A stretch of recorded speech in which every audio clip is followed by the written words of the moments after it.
નમસ્કાર મિત્રો, કેમ છો? બધા મજામાં જશે આશા રાખું તો બધા મજામાં રહે.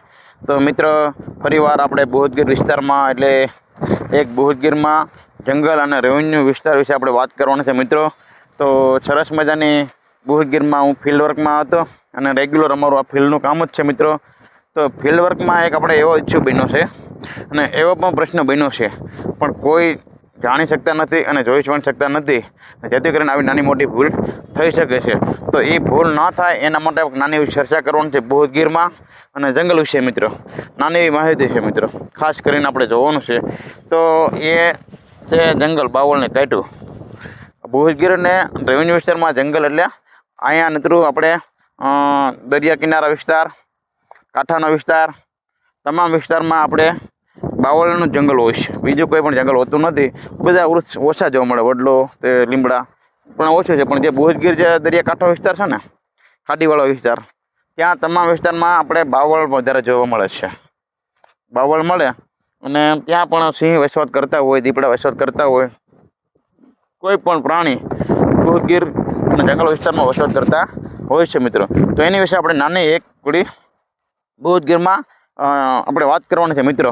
ખાસ કરીને જે બહુતગીરમાં જે જંગલ વિસ્તારમાં, બહુતગીર વિસ્તારમાં, રેવન્યુ વિસ્તારમાં જે પવડા વીણવા જાય ને, પવડા તમે કદાચ જોયા છે મિત્રો, અને તો આપણે લાઈટ એમાં બતાવી દઈશું.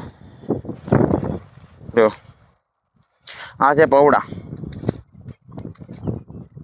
આ પવડા અતિશય અને તમામ જગ્યાએ અને આની પણ ઉપયોગ થઈ શકે છે. બધી જગ્યાએ કોઈ પણ દવામાં ઉપયોગ કરતા હોય, કોઈ ખાણમાં ઉપયોગ કરતા હોય, કોઈ માલઢોરને નિરણ માટે ઉપયોગ કરતા હોય છે. તો મિત્ર, બહુતગીરમાં આપણે જે તે પવડા વીણવા જઈએ ને, ખાસ કરીને પવડાનો સિઝનને ભાવ વધારે છે એટલે પવડા વીણવા જતા હોય મિત્રો ખાસ કરીને. તો આપણે પવડા જે વીણવા જાય ને એના માટે વાત કરું. તે આપણે જે લાગત પવડા છે, જો આ એટલું બધું જંગલ છે ને, લાગત પવડો દેખા, પણ જે ગોવળિયા ભાઈઓ જે માલઢોર માટે અને આપણે ખાણ બનાવવા માટે જે પવડા અને વીણવા જાય છે ને, અને જે તે બાવળ હોય ને ગુંદર અને મધ પણ વેળવા જતા હોય. તો બહુતગીરમાં જવું, થોડુંક ધ્યાન રાખવું અને સાથ સુધી રહેવું. થોડીક આપણે ધ્યાન રાખવું, વધારે ન રાખો તો કાંઈ નહીં. એનું કારણ છે, જો પવડા વીણવા જતા હોય ને તો અતિશય બનાવ બની જશે. જેથી કરીને તમને ખબર નથી, રેવન્યુ વિસ્તાર બહુતગીરમાં અજાણી વિસ્તારમાં જવામાં આવા વન્ય પ્રાણી રહેતા હોય છે મિત્રો. બહુતગીરમાં આપણે વન્ય પ્રાણી રહેતા હોય છે, એટલા માટે આપણે આવા બનાવ બની જાય છે વારંવાર. એના માટે આપણે ખાસ થોડુંક ધ્યાન આપવાનું છે અને થોડી કાળજીપૂર્વક જોવાનું છે મિત્રો. તો નાના મોટા બાળકો તમે પવડા વીણવા આવો ને, થોડું ધ્યાન રાખવું અને રજા મેકવાની. કે પવડા વીણશો તો જંગલમાં જ્યાં તમે પવડા વીણવા જાય ને, મોટું જંગલ હોય છે, મોટા બાવળ હોય છે, બહુતગીર વિસ્તાર હોય છે મિત્રો. અને ત્યાં જો તમને બતાવી દો મિત્રો,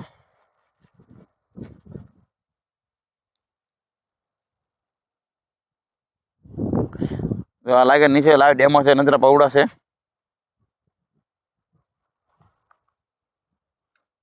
આ રીતે જંગલ આવેલું છે મિત્રો.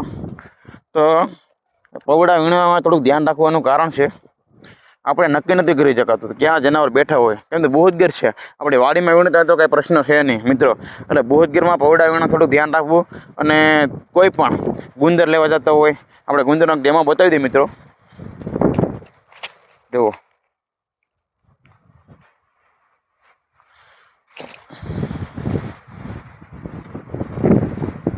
મિત્રો, આ તો ગુંદર એટલે તમામ ઝાડવામાં અને બાવળમાં ગુંદર હોય છે મિત્રો. ગુંદર હોય છે. ગુંદરમાં આપણે અને ગુંદરના પવડા વીણતા હોય ને, એને ખાસ ધ્યાન રાખવાનું છે. બહુતગીર વિસ્તારમાં જતી વખતે સાંજના સમયે વહેલા નીકળી જવું, સવારે થોડુંક મોડું જવું. પણ કેમ તે તમે વીણવા જતા હોય ને, શેર અને જનાવર, સિંહ, દીપડા જેવા પ્રાણીઓ બેઠા હોય એટલે ખ્યાલ ન હોય. કેમ તે તમે સવારમાં જાઓ એટલે થોડું મોડું જવું, જેથી કરીને એ જગ્યાએ આવતા હોય ને તો નથી વ્યા જાય. અને ખાસ કરીને પવડા વીણો તો બાળકોનું ધ્યાન રાખવું ભાઈ, ધ્યાન રાખવા જેવી બાબત છે. કેમ તે ન કરે નારાયણને બનાવ બની જાય અને ખોટા આપણે એના વિસ્તારમાં જઈએ, વન્યપ્રાણી વિસ્તારમાં જઈએ એટલે બનાવ બની જાય છે. અને ભૂલ આપણે શું કે ભાઈ, જનાવરને સિંહ અમારે કે અમારી પર હુમલો કર્યો છે, અમારી ઉપર એટેક કર્યું છે, પણ ખરેખર અત્યારે એવું હોતું નથી. ભૂલ આપણી હોય છે મિત્રો. એનું કારણ છે થોડીક ભૂલના કારણે આપણે ભોગવવું પડે છે મિત્રો. ખાસ કરીને એટલે પવડા વીણતા હોય ને એટલે આમ ખાઈમાં દાડી પાડો તો પવડા વીણે જ રાખે ગુંદર લયા કરે, જોયા ન કરે, મોત વેડ્યા કરે. પણ જે રેવન્યુના બોધગીર વિસ્તારમાં સિંહ રહેતા હોય ને એ વિસ્તારમાં પવડા અને વેસીને જોઈ વિશે વીણવું પડે. અને ફિલના ટાઈમે એટલે સાંજે 4 વાગે તો નીકળી જવું પડે અને સવારમાં 9 સાડા 9 પછી આવવું પડે. બધા જંગલ હોય, સિંહ બેઠા હોય, કદાચ તમારો અવાજ આવે થોડા આગળ પાછા થાય. આગળ સિંહ બેઠા છે તો દીપડા બેઠો છે, અહીંથી પવડા વીણતો જાઓ. કેમ કે મારું તો દાડીને લાલચ હોય, લાગે તો પવડા વીણતો જાઓ. એટલે તમને એમ ત્યાં કઈ રીતે ઓલું છે આમ તેમ એટલે આપણે જોવાનું છે મિત્રો. એટલે પવડા વીણતી વખતે ખાસ જોવાનું છે. અત્યારે પવડાની સિઝન છે, જેથી કરીને ભાઈ કેમ કે અત્યારે માલને પૂરતું નિરણ ના મળે અને દાડી ના પડે એટલે મજૂરી પણ મળી જાય. એના માટે આપણે પવડા વીણી છે મિત્રો. પવડા વીણી એટલે થોડોક ફાયદો થાય ને આપણે મજૂરી મળે અને એ જરૂરી છે અને એ કરવાનું જ છે ભાઈ. આપણે તો આ કાંઠામાં બીજે કંઈ આવક હોય ને એટલે પવડાનો ભાવ હોય એટલા માટે તમે મજૂરી માટે બાળકોને આરે લઈ જાઓ કે ફટાફટ 1 2 કિલો મણ વીણા જાય. પણ જેથી વખતે આપણી નાની ભૂલ ન થાય અને ખાસ જોવાનું છે. અને પવડા વીણો એમાં કોઈ વાંધો નથી. અને જે સિંહવાળા વિસ્તાર છે, આ બુહદગીર છે, મોટો એરિયો છે, ત્યાં પણ ધ્યાન રાખવું. અને જેથી વખતે બહુ અંદર જવું નહીં, કાંઠે પવડા વીણતા જાય તો તમારે દાડી મજૂરી પડી જશે અને ખેલજો ખટારા જેવા ભરાઈ જશે. એનું તમે ખાણ બનાવ ઉપયોગ કરો, દવા બનાવ ઉપયોગ કરો તો તમે ઘરે ઉપયોગ કરો. અને એ સરસ મજાનું કામ છે. અને આપણે ધ્યાન તો થોડુંક રાખવું પડે. પછી ધ્યાન ન રાખીએ તો શું થાય ખબર છે? તમે લોકો એવું કહે છે ભાઈ ફોરેસ્ટવાળા ધ્યાન આપતા નથી. જો અહીંયા હું અહીંયા દાખલો કે પવડા વીણે છે અને જોવું છે ને આગળ સિંહ ડારો દે, ભાગે નહીં, ભાગે એટક કરે, હુમલો કરવાનો ટ્રાય કરે, પણ વાઘ કોનો હતો ભાઈ જંગલ ખાતાવાળા ધ્યાન નથી આપે. પણ તમે બુહદગીરમાં જંગલના સિંહના ઘરમાં પવડા વીણવા જાઓ એટલે પ્રશ્ન બનવાનો છે. ગુંદર વીણવા જાઓ એટલે પ્રશ્ન બનવાનો છે. માં જોડાદાર પ્રશ્ન બનવાનો છે. એટલે આપણે બુહદગીર અને રેવન્યુ વિસ્તારમાં પવડા વીણવા જવાની કોઈ મંજૂરી નથી એવું નથી, મંજૂરી છે જ.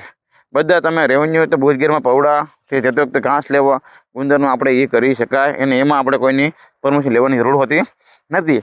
જંગલમાં આપણે પરમિશન લેવી પડે, ના આપણે જવા તો નથી. પણ વાત રેવન્યુ એટલે તમારી માલિકીની જમીન વાડી એટલે પવડા વીણવાના જ છો. પણ આપણે થોડું ધ્યાન તો આપવું પડે. એટલે જેથી કરીને આપણે પવડા વીણતા હોય ને અને નાના બાળકોને સાથે ના લાવવા, જેથી કરીને તમારી નજર ન હોય, બાળક ઉપર એટેક કરે અને તડકાની સિઝન હોય અને ખ્યાલ ન હોય ને ખોટે એટેક કરે.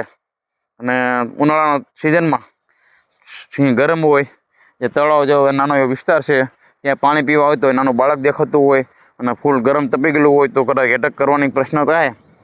જેથી કરીને બાળકને પવડા વીણા લાવીએ તો આપણે સાથે રાખવા અને પવડા વીણી અને સિંહના જે નીકળવાનો ટાઈમ હોય ને એ પહેલાં આપણે ધીમે ધીમે મિત્રો નીકળી જવું એટલે આપણે પ્રશ્ન બને નહીં.